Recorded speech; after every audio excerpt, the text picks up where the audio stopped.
เอามีหลากหลายเลยไอ้เพิ่นก็มาเฮ็ดกินทุกคนเลยสาวเวียนเฮ็ดแจว2-3-4 นาทีบ่แล้ว ใส่ปลาแดกลายโพดเพิ่นว่าสิพาอายเพิ่นไปใส่ รอบบ้านปะรอบบ้านปะ อ๋อพาอายเพิ่นเลาะบ้านไปรับชมในหมู่บ้านน้องโอ้พี่น้องเอ้ยเพราะว่าดำรงชีวิตแบบใดเนาะหมู่บ้านเฮาเนาะอยู่ตามป่าตามเขาพี่น้องจะได้อายไปได้บ่ ได้ปะ ได้เนาะ อะไรให้อยากไปอยู่ เออ เรียนซาเวียนบ่พาไปเนาะ เป็นรอเบิ่งรอเล่น แมนจะได้กับพาไอ้เพิ่นไปได้อน้องเด้อไอ้บ่ไปได้อไอ้เด้อไอ้พังไทยพุ่นไปนำเจ้า สิบอมตาสิกลับบ้านเด้ ฝากอ้ายได้บ่อยู่นี่นะ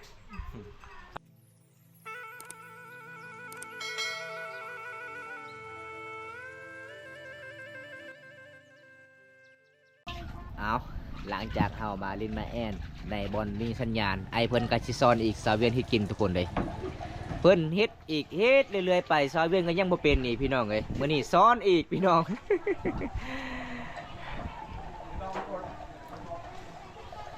เฮ็ดกินยังไง นี่ดิกุ้ง โอ้มีกุ้งบ่โอ้ไอายเพื่อนมีกุ้งทะเลทุกคนโอ้คนหลายเด้อพี่น้องเอ้ยอันนี้ก็ประมาณราคาแสนปลายกว่าๆพี่น้อง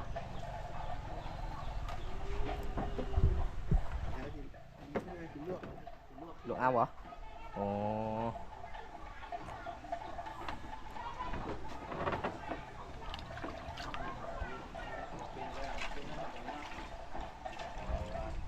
สาวเวียนเอ้ย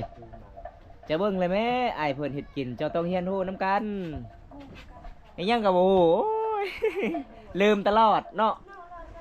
ไอายเพิ่นสอนไปเรื่อยๆเฮ็ดกินพี่น้องเอ้ย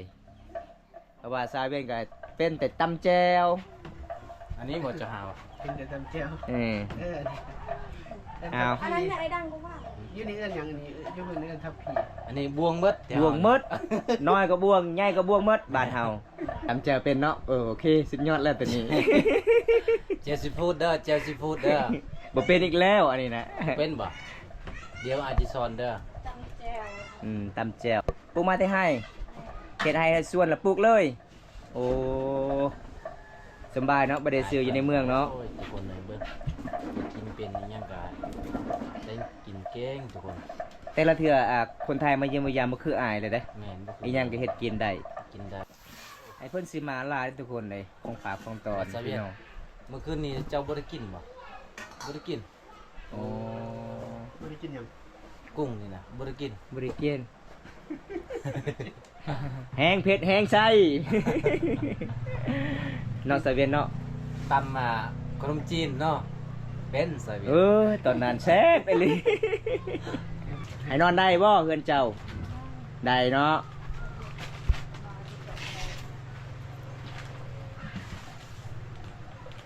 ทุกคนเลยต้องเรียนรู้บ่ดนเนาะ โอ้โห เอา แล้วกับผม ซอยกันเฮ็ดน้องเอ้ยไอายเพิ่นก็สิสอนเจ้าสอนจำได้ก็บ่ชื่อสอนอีกก็บ่ชื่ออีก มีแต่ชื่อตำแจวนี่แหละเจ้าจำตำแจวโอ้โหสุดยอดเด้ ข่อยถามว่าเป็นหยังสากเจ้าคือหยาวแท้น้องน้องว่าบ่มีสากสันมีแต่พัดสากหยาวมันว่าเอ้าสากหยาวก็สากหยาวตำไปโลด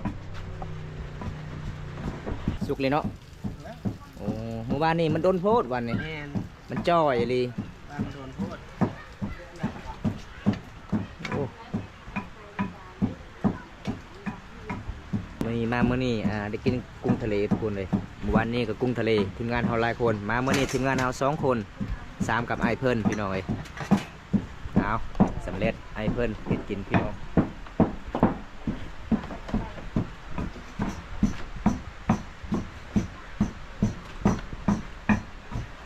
ลองเบิ่งปลาแดกทั้งไทยกับปลาแดกซอสปปลาวเป็นยังไง เราจะบนชง เบิ่งซอ หอมเนาะ คือหอม มันหวานหวานเด้ เจ้าจะลองซิมเบิ่งว่ามันเป็นรสชาติเป็นแบบใดเจะตำแต่ละเทื่อกินขนมจีนน่ะ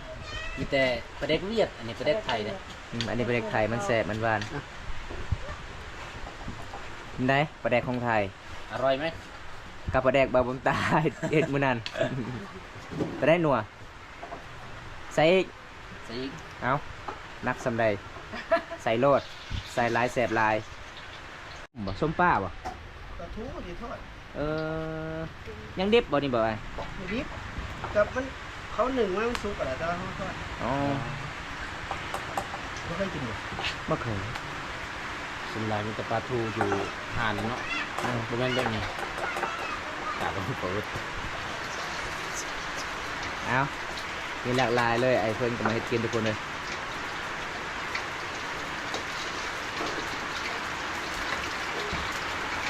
4 โต4 คนคนละโตโลด กินบ่เบิดครับส่วนไอ้เพิ่นก็สิทอดปลาทูส่วนสาวอาเวียนเฮ็ดแจ่ว2 3 4 นาทีบ่แล้ว ใส่ปลาแดกลายโพดเพิ่นว่าเอาทุกคนมามื้อนี้ฝนตกอีกพี่น้องเอ้ยสาวเวียนบอกว่าคันฝนตกก็นอนอยู่เฮือนสาวเวียนเมื่อบ่ได้เบิ่งนี่พี่น้องเลยฝนตกจากพี่น้องยามแรงๆนี่บุมานนี่เอิงเขียดหลายเลยทุกคนเลยกบกระลายพี่น้องหมู่บ้านนี่เฮากับสินอนอยู่นี่แหละสิเป็นการอื่นก่อนพี่น้องโอ้ยฝนตกแล้วพี่น้องยังบ่แล้วบ่สาวเวียน โอ้ยสุดสาวเวียนยังบ่ได้แล้ว เป็นชั่วโมงเลยเนาะ เป็นชั่วโมงไอ้ายเพิ่นทอดกุ้งก็สุกแล้วทอดปลาทูก็สิสุกแล้วบัดนี้ ทำคนโตเป็นนี่สิเมื่อไว้สิเมื่อบ่ มือแล้วนอนอยู่แล้ว นอนแล้วเนาะ เออ นี่ สาวเวียนบอกเด้ว่านอนโลด ทำได้บ่เสวียนแม่นทำไว้เลยนำ ตุครับกล่องทำไมให้เที่ยวให้น่ะlàให้จ้างcó ăn nó có là nó có sốt nhôm nhỉ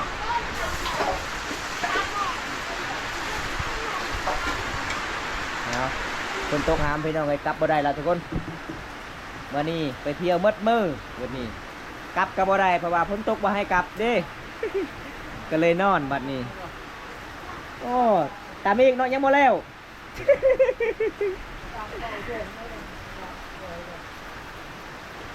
เราเรียนตำทั่วด้วยไอ้อยู่ แม่น เออมะทั่วนี่เนาะตำมะทั่วรถเจาะเบี้ยเชิญ ตำจักมัดแน่เนาะ เอาทุกคนเมื่อนี้อีพ่อไอแม่อยู่เฮือนอยู่ศาลครบหน้าครบตาช่วยในพ่อของสายเวียนว่าสิขึ้นภูไปนอนป่าพี่น้องเอ้ยหาอยู่หากิน แต่สุดท้ายไอ้เพื่อนมาเยี่ยมมาย่ำอีพ่อสายเวียนกับบ่ได้ไปพี่น้องเพราะว่าแขกมาเฮือนมาศาลพี่น้องเอ้ยปะบ่ได้พี่น้อง บ่ได้ติดมัน คิดลงกับติดบ่ไหล โอ้ยแม่เฒ่านี่ว่าบ่เป็นแล้วเนาะภาษาลาวเนาะ แม่นมีแต่ยิ้มกับยิ้ม บ่เป็นเลย มีแต่ยิ้มกับยิ้มแล้วบัดนี้ขนาดสาวเวียนก็ยังเว้าบ่ออกมื้อนี้เว้าละเพียดอยากเว้าภาษาไทยชุดไทยเว้าภาษาลาวถึงถามอายไม่ยังอันไหน โอ้ยเพิ่งหนึงภาษาลาวหนึงภาษาบรูพี่น้อง บ่ได้ บ่ได้สูตรน้องเฮ็ด มีเพิ่นก็เบิ่งได้แต่คนนี้เบิ่งบ่เคยให้กินให้ แม่เฒ่าครั้งแรกเลยบ่ที่ลูกเคยมาจากทางไทยมาเยี่ยมมายามครั้งแรกเลยเนาะได้เห็นเนาะบ่ฮู้บ่ฮู้ภาษากูไปมันเจอเนี่ยกวายไทยปะดงปะเดอ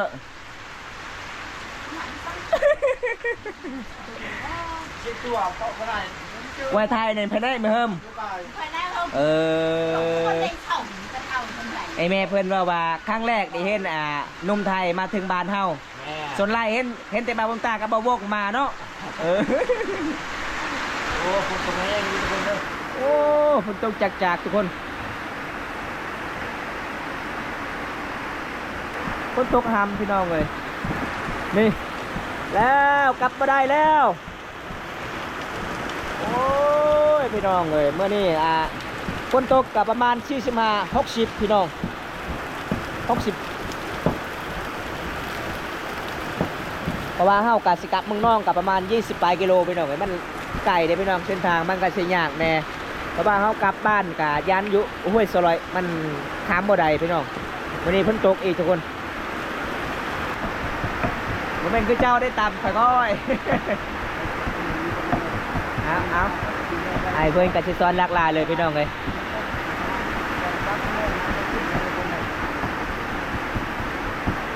แล้วล่ะบ่น้องแล้วเนาะขนาดตำแจว ตำมักทั่วบ่เป็นไอเพิ่นก็สิซ้อนอีกบัดนี้จื้อเนาะจื้อแล้วพี่น้องส่วนไอเพิ่นทอดปลามันก็สิสุกแล้วทุกคนส่วนแม่เฒ่ากับบ่เฒ่าก็สิแหนมเบิ่งเด้เฮ็ดบ่เป็นเลยว่าภาษาก็บ่ออกทุกคนเลยนี่สุกแล้วพี่น้องน้ำยังนี่นะน้ำเกลือ น้ำเปล่า โอ้ น้ำปลา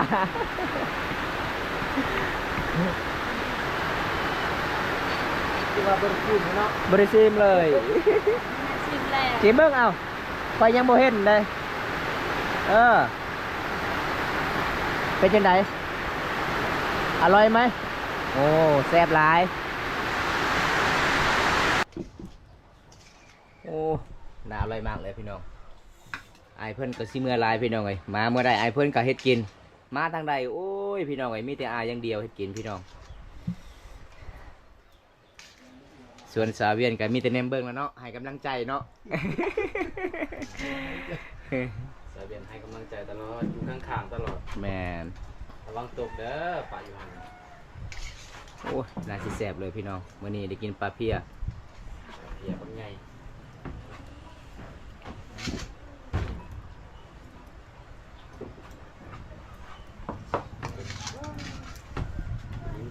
พร้อมกันเต็มจมูกเลยทุกคนเลย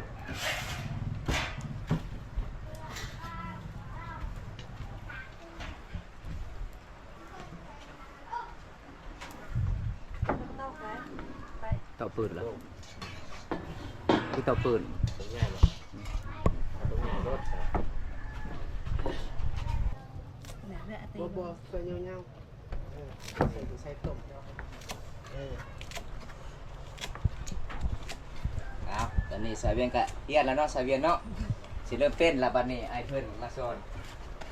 เป็นแล้วสาวเวียนมื้อนากะใช้สาวเวียนนี่แหละให้กิน สีแตงละพี่น้องเลยเพราะว่าไอเพิ่นก็เฮ็ดกินกันเสร็จแล้วไอเพิ่นก็ทอดปลาและกาลวกกุ้งทะเลพี่น้องมื้อนี้ไอแม่ไอพ่อก็มีแต่แนมเบิ่งเฮ็ดหยังบ่เป็นเลยทุกคนเลย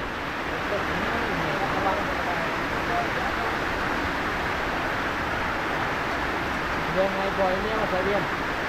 เรื่องไงปล่อยเนี่ยบ่ให้เขาเลยนะ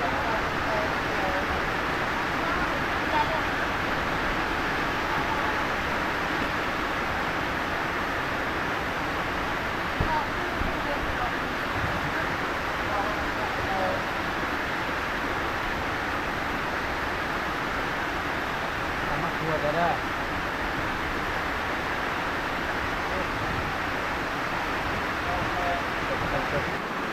เพราะว่าน้องกับซีโน่ไอเพิ่นมาเยี่ยมมายามมื้อนี้ยังบ่ทันกินข้าวเที่ยงพี่น้องเอา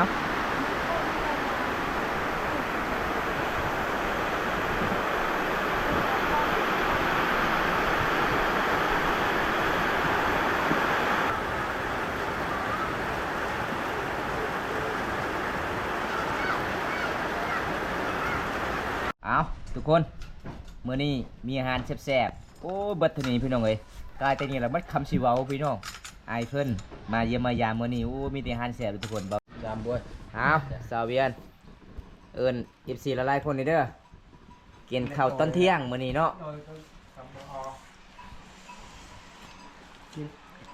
อาหารหลากหลายเลยมื้อนี้ทุกคนเลย มันคำสิเว้าเนาะ แม่น ไปถ่ายคลิปตอนใดก็โอ้ยเขา อ่ะ น้ำตลอด มึง คุณตากระโบงทุกคน แม่น อเม แม่ ริ น กามากินอาหารแซ่บๆกับไอ้ายเพิ่นเฮ้ยเดฟซีเนี่ยสวีเวียน จ่าได้มาเด้อ เดฟซีเนี่ยเออ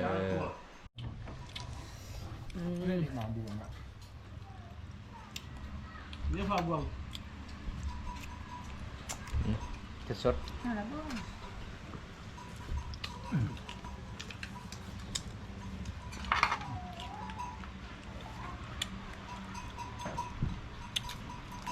ไหนเวียนไปจากเราได้มันจ้า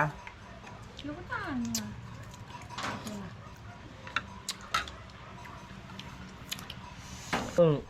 อีกครั้งขอนึง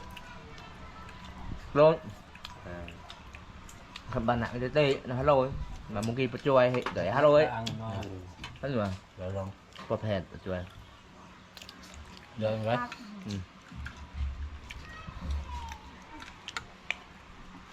จะเดิน này cái con nó kia nó liệp này này nó liệp buộc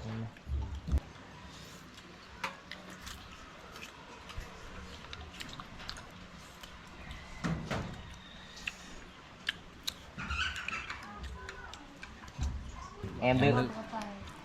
เอ็มลึก